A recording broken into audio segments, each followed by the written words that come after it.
الحمد لله نحمده ونستعينه ونستغفره ونؤمن به ونتوكل عليه ونعوذ بالله من شرور أنفسنا ومن سيئات أعمالنا من يهده الله فلا مضل له ومن يضلله فلا هادي له ونشهد أن لا إله إلا الله وحده لا شريك له ونشهد أن سيدنا ومولانا محمدا عبده ورسوله وصلى الله تبارك وتعالى على خير خلقه محمد وعلى آله وأصحابه أجمعين.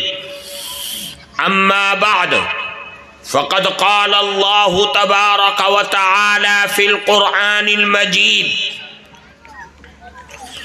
وقضى ربك ألا تعبدوا إلا إياه وبالوالدين إحسانا إما يبلغن عندك الكبر أحدهما أو كلاهما فلا تقل لهما أف ولا تنهرهما وقل لهما قولا كريما واخفض لهما جناح الذل من الرحمة وقل رب ارحمهما كما ربياني صغيرا.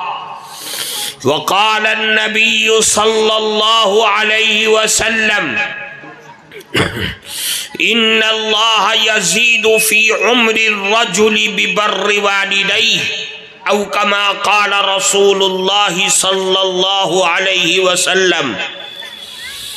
محترم سبھاپتی صاحب اور منچ پر اپستت حضرات علماء کرام اور اس جلسے میں موجود ہمارے معزز بزرگوں اور عزیز دوستوں، سب سے پہلے میں آپ حضرات کی محبتوں کا بہت بہت شکریہ ادا کرتا ہوں اور دعا کرتا ہوں کہ اللہ اس محبت کو دنیا اور آخرت میں قبول فرمائے اور باقی رکھے. دوسری بات، جو کچھ میرے سلسلے میں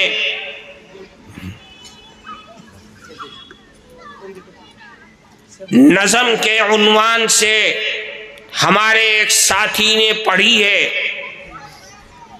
میں بہت ہی کم علم اور تہی دست آدمی ہوں، میں اس تعریف کا قطعاً لائق نہیں ہوں جو اشعار کے ذریعے میرے بارے میں کہی گئی ہے. میں نے قرآن کریم کی آیت اور جناب رسول اللہ صلی اللہ علیہ وسلم کی حدیث آپ کے سامنے پڑھی ہے. چند منٹ اس سلسلے میں کچھ آپ کے سامنے عرض کروں گا. اللہ کا بڑا فضل و کرم ہے کہ اللہ نے ہم سب کو مانوش بنایا. وہ چاہتا ککر بنا دیتا، گورو بنا دیتا، لیکن مانوش بنایا اور پھر انعام یہ فرمایا کہ اللہ نے مومن مانوش بنایا. یہ اللہ کا بڑا فضل ہے، بڑا کرم ہے. اللہ نے مومن مانوش بنا کر کے کچھ چیزوں کا ہمیں حکم فرمایا. خالی عبداللہ یا عبد الریحان، عبد القادر مسلمان رکھ لینا، اس کا نام اسلام نہیں ہے. اللہ نے مومن مانوش بنایا ہے تو کچھ ذمہ داری ہے، کچھ اللہ نے حکم فرمایا ہے کہ مسلمان کے لیے کیا چیز ضروری ہے، کن چیزوں کو کرنا ہے اور کن چیزوں کو نہیں کرنا ہے۔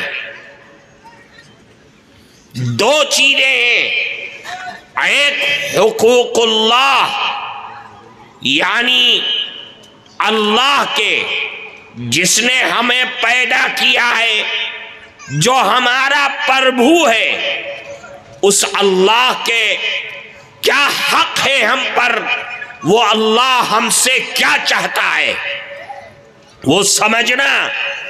اس نے نماز کا حکم دیا ہے، دن بھر میں 5 نمازیں۔ اس نے رمضان کے مہینے میں روزہ رکھنے کا حکم دیا ہے۔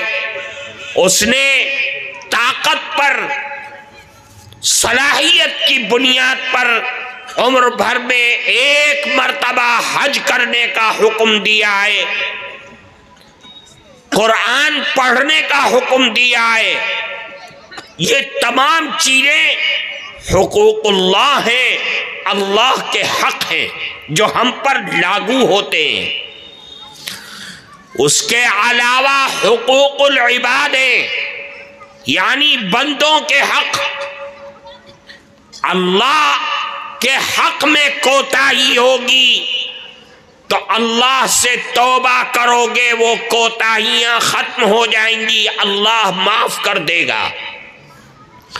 لیکن جو بندوں کا حق ہے، پڑوسی کا حق، رشتہ داروں کا حق، بھائی بہن کا حق، وہ ایسے حق ہیں کہ اگر تو نے اس کے اندر کوتاہی کیا ہے، کسی کے حق کو دبایا ہے، کسی کو گالی دی ہے، کسی پر بہتان باندھا ہے، تو یاد رکھ تیرا اللہ تجھ کو معاف نہیں کرے گا، چاہے زندگی بھر معافی مانگتا رہے۔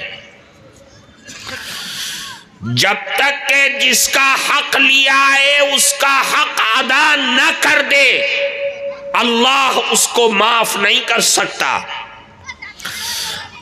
بندوں کا حق، تمام حق میں سب سے زیادہ حق اور سب سے بڑا حق جو ہے انسان پر، اس کے ماں اور باپ کا حق ہے۔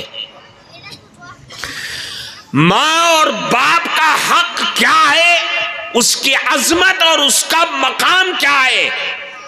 دنیا میں صرف مذہب اسلام ہی ایک ایسا مذہب ہے جس کے قرآن میں، آسمانی کتاب میں، جناب رسول اللہ صلی اللہ علیہ وسلم کی سیرت میں ماں باپ کے سلسلے میں بالکل کھلا ہوا حکم ہے کہ ماں باپ اللہ کی نعمت ہے، ان کے ساتھ حسن سلوک کرنا، ان کی خدمت کرنا لڑکوں پر واجب اور ضروری ہے۔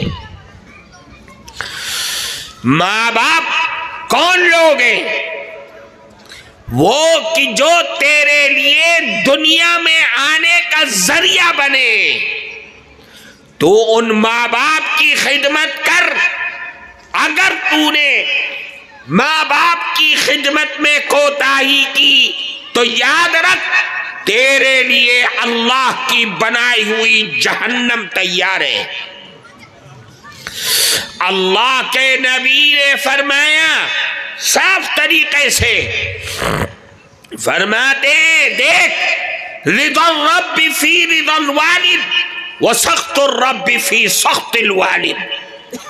اے مانش، اگر تو اللہ کی اس دھرتی پر یہ دیکھنا چاہتا ہے کہ تیرا اللہ عرش پر بیٹھا ہوا اللہ تجھ سے راضی ہے، تو دیکھ اپنے ماں اور باپ کو۔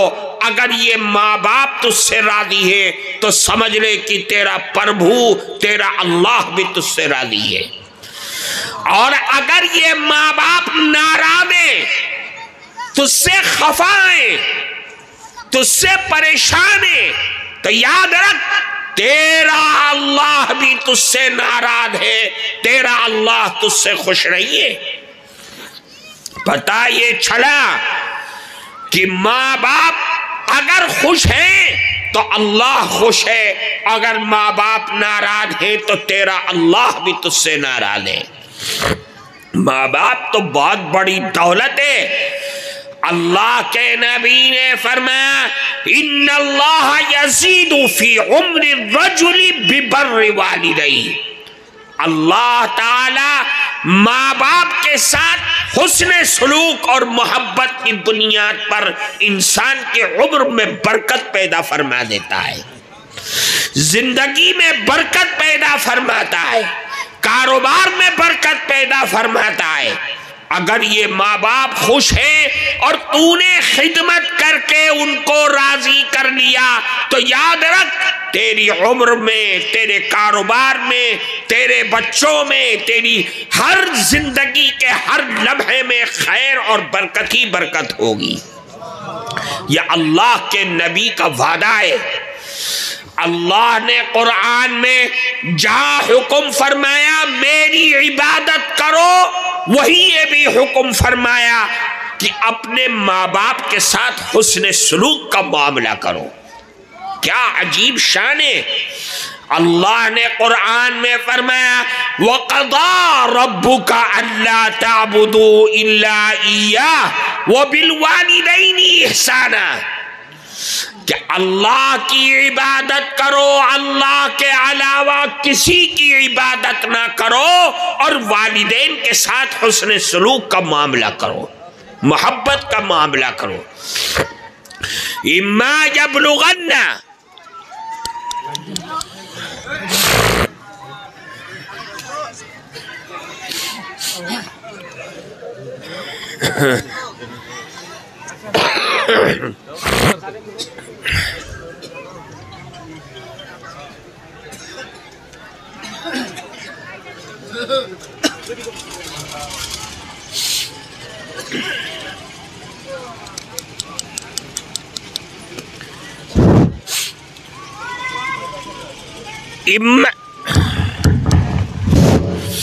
اما يبلغن عندك الكبر احدهما او كلاهما فلا تقل لهما اف ولا تنهرهما وقل لهما قولا كريما۔ اللہ نے فرمایا کہ دیکھ اگر تیرے یہ ماں باپ بوڑھے ہو گئے، چلنا پھرنا مشکل ہو گیا، بیمار رہتے، بڑھاپے کی وجہ سے مزاج میں چڑچڑاپن آ گیا، سختی آ گئی، غصہ آ گیا، تو یاد رکھ اے مانوش، اے لڑکے، انہیں اف مت کہنا، انہیں چھڑکنا مت، انہیں دھتکارنا مت، ان کی باتوں کا انکار مت کرنا، ان سے پریشان نہ ہونا۔ وَقُلْ لَهُمَا قَوْلًا كَرِيمًا، اور اے لوگوں اللہ حکم فرما رہا ہے کہ دیکھو جب زبان اپنی جبہ سے کوئی بات کہنا تو بہت نرم انداز میں کہنا، غصہ نہ ہونا، بہت نرمی کے ساتھ بات کرنا۔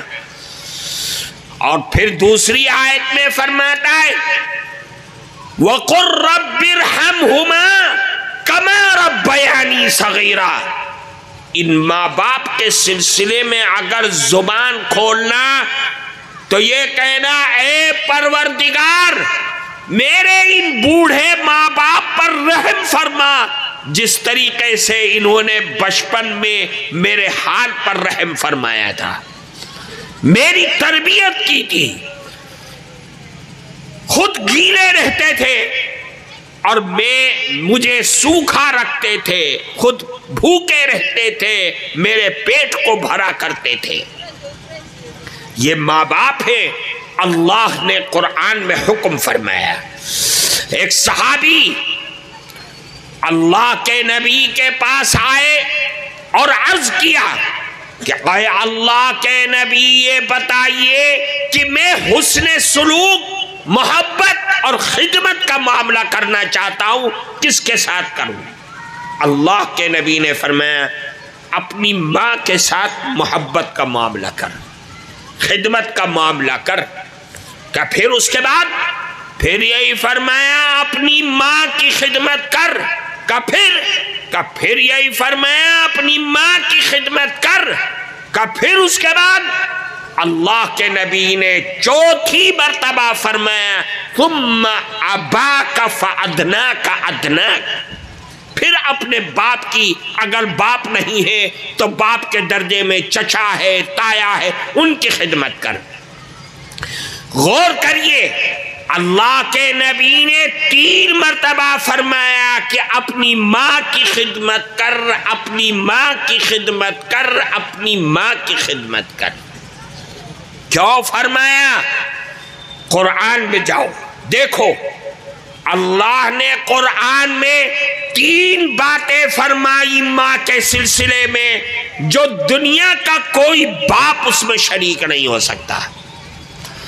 اللہ نے فرمایا حملتہ امہ کرہا ووضعتہ کرہا وحملہ وفصالہ 30 شہرا، اور کہیں کہتا ہے حملتہ امہ وہنا علی وہن، تیری ماں نے تجھے 9 مہینہ پیٹ کے اندر رکھا ہے اور ساری پریشانیاں جھیلی ہے۔ قرآن کہتا ہے پریشانیاں پر پریشانیاں جھیل کر کے تجھے 9 مہینہ پیٹ کے اندر رکھا ہے، درد ہو رہا ہے، تڑپ رہی ہے، لیکن پین کلر نہیں لے سکتی کہ بچے پر اثر ہو جائے گا، وہ پیٹ کے وہ درد کو جھیل رہی ہے۔ 9 مہینے تک پیٹ کے اندر رکھا، کوئی اس کا ساجی نہیں بن سکتا۔ پھر فرمایا وَوَضَعَتْهُ كُرْهًا، 9 مہینے کے بعد انتہائی تکلیف اور مشقتیں برداشت کر کے اس ماں نے تجھ کو جنم دیا، کوئی اس کو اپنی زبان سے بیان نہیں کر سکتا۔ پھر فرمایا کہ دیکھ 2 سال تک اپنی چھاتی سے لگا کر کے تجھ کو اپنے جسم کا جوہر دودھ کی شکل میں تجھ کو پلایا، اور ساری اپنی خواہشات کو مار کر کے اپنی من پسند چیزوں کو پیچھے کر کے وہ چیزیں کہ جو تیرے دودھ میں کمی کر سکتی ہیں ان کو ختم کر کے تیرے لیے دودھ کو تیار کیا۔ یہ ماں کا کام ہے۔ یہ 3 کام ایسے کہ اللہ کے نبی فرماتے اپنی ماں کی خدمت کر، اپنی ماں کی خدمت کر، اپنی ماں کی خدمت کر۔ ماں بہت بڑی چیز ہے۔ قرآن کی تعلیم یہ ہے کہ اے لوگوں اپنے ماں باپ کے ساتھ حسن سلوک کا معاملہ کرو، ماں باپ بہت بڑی چیز ہے۔ ایک موقع پر اللہ کے نبی نے فرمایا من نظر الى والدیہ نظرۃ رحمت جعل اللہ له بكل نظرۃ حجۃ مبرورہ۔ ماں باپ کیا چیز ہے نہیں سمجھتا مسلمان۔ اللہ کے نبی فرماتے جس آدمی نے دونوں ماں اور باپ کو پایا یا ماں باپ میں سے کسی ایک کو پایا اور ایک مرتبہ محبت کے ساتھ ان کو دیکھ لیا، محبت کے ساتھ اپنی چوک سے محبت کے ساتھ ماں باپ کے اوپر نگاہ ڈال لیا، تو اللہ کے نبی فرماتے کہ ہر نظر کے بدلے جب ماں باپ کو دیکھے گا محبت کے ساتھ تو اللہ کے نبی فرماتے ہر مرتبہ اس کو حج مقبول کا ثواب ملے گا۔ حج مقبول کا۔ صحابی وہیں بیٹھے ہوئے تھے، عرض کیا اے اللہ کے نبی کیا ہم بار بار دیکھیں تو بار بار حج مقبول کا ثواب ملے گا؟ تو اللہ کے نبی نے فرمایا اگر تم 100 مرتبہ بھی دیکھو گے دن بھر میں تو 100 مرتبہ ہر مرتبہ تم کو حج مقبول کا ثواب ملے گا۔ ماں باپ کی شان یہ ہے۔ ماں باپ تو عظیم ترین دولت ہے۔ جو جوان، جو مسلمان اپنے ماں باپ کو ناراض کرتا ہے تو سمجھ لو کہ اس نے دنیا میں رہتے ہوئے اپنی جہنم کو خرید لیا ہے۔ ایک لمبی حدیث ہے، اس حدیث کے اندر اللہ کے نبی نے فرمایا 15 علامتیں جب دنیا میں آ جائیں تو سمجھ لو اب تیار ہو جاؤ، اللہ کا عذاب آسمان سے آئے گا۔ ان 15 میں سے کیا ہے کہ فرماتے اطاع الرجل زوجته وعق امه وبر صديقه وجفا اباه۔ جب ایسے بدنصیب لوگ دنیا میں آ جائے کہ لوگ اپنی بیوی کے کہنے میں آ کر کے بوڑھی ماں کو لات مار دے، کیا مطلب؟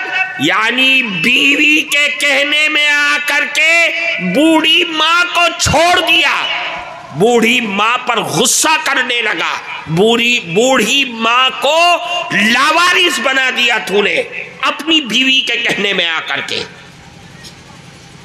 اس سے بڑا بدنصیب دنیا میں کوئی نہیں ہو سکتا۔ پھر فرماتے جب ایسے حالات آ جائیں کہ لوگ اپنے دوستوں کے کہنے میں آ کر کے بوڑھے باپ کو چھوڑ دے تو فرماتے فَلْيَرْتَقِبُوا عِنْدَ ذَلِكَ رِيحًا حَمْرَاءَ أَوْ خَسْفًا أَوْ مَسْخًا أَوْ قَطْفًا۔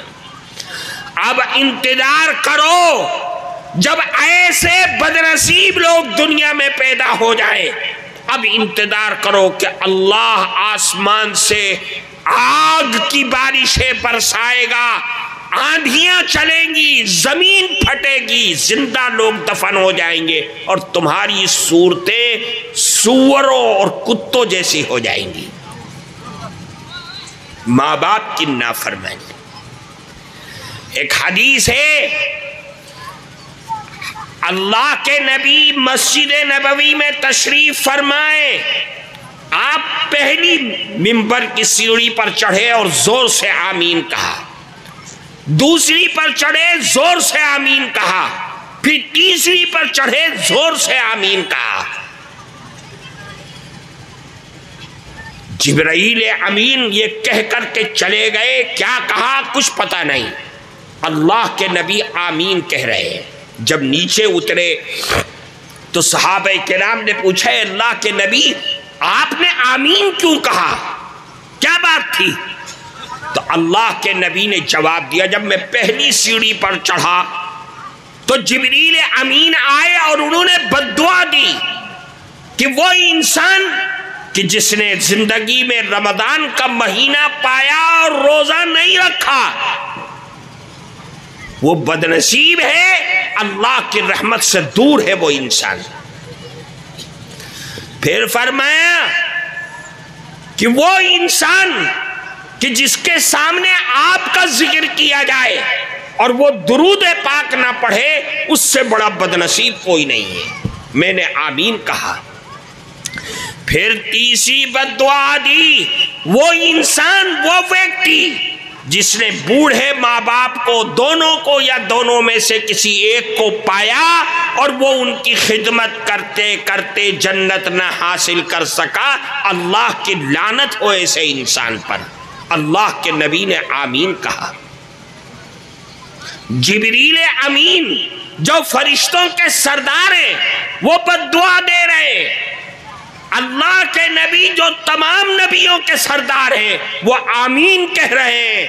اب اس دو بد دعا کے قبول ہونے میں کیا رہ گیا ہے؟ اس لیے میرے بھائی بنیادی چیز یہ ہے کہ ہم یہ پہچانیں کہ ہم اپنے ماں باپ کے ساتھ کیا معاملہ کر رہے ہیں۔ ارے ماں باپ تو تیرے لیے جنت کا ذریعہ ہے، ماں کے قدموں کے نیچے جنت ہے، تو نے اس جنت کو ٹھکرا دیا، اب تو جنت کی تمنا کس لیے کرتا ہے؟ اس لیے جنہوں نے اب تک ماں باپ کو ستایا ہے تکلیف پہنچائیے، آج یہ عہد کر کے جاؤ کہ ہمیں اپنے ماں باپ کا پاؤں پکڑ کر کے ان سے معافی مانگ کر کے ان کو راضی کر لینا ہے۔ یہ مت سمجھنا اللہ کے نبی نے فرمایا وَلَا تَعُقَّنَّ وَالِدَيْكَ إِنْ أَمَرَاكَ أَن تَخْرُجَ مِنْ أَهْلِكَ وَمَهْلِكَ، ماں باپ کی نافرمانی مت کرو۔ اگر تیرے ماں باپ تجھے حکم کرے کہ اپنے اس مکان سے نکل جا باہر، تو تمہیں حق نہیں ہے کہ تم یہ کہو کہ ارے یہ تو میں نے اپنی کمائی سے بنایا ہے، آپ کیوں مجھ کو نکال لیں؟ نہیں، اگر ماں باپ کہہ رہے اپنی بیوی بچوں کو چھوڑ کے گھر سے باہر نکل جا، اپنی دولت کو چھوڑ کے نکل جا، تو کسی کو اس پر اٹیک کرنے کا حق نہیں ہے، نکل جاؤ، نہیں تو پاؤں میں گر کر کے اپنے ماں باپ سے معافی مانگ لو۔ یہ ہے ماں باپ کا مقام اور مرتبہ۔ اس لیے میرے بھائی، آج کے اس اصلاح معاشرہ کے پروگرام سے آپ یہ پیغام لے کر کے جائیے کہ ہمیں اپنے ماں باپ کے ساتھ حسن سلوک کا معاملہ کرنا ہے، محبت کا معاملہ کرنا ہے، ساری چیزوں کو پیچھے چھوڑ کر کے، چاہے وہ اچھا کہیں یا غلط کہیں، اپنے ماں باپ کے ساتھ محبت کا معاملہ کرنا ہے۔ یہی جناب رسول اللہ صلی اللہ علیہ وسلم کی تعلیم ہے۔ اللہ تعالی ہم سب کو عمل کی توفیق عطا فرمائے۔ ہاتھ اٹھا کے عہد کرو کہ ہم اپنے ماں باپ کے ساتھ محبت کا معاملہ کریں گے انشاءاللہ۔ اللہ ہم سب کو عمل کی توفیق عطا فرمائے۔ وآخر دعوانا الحمدللہ۔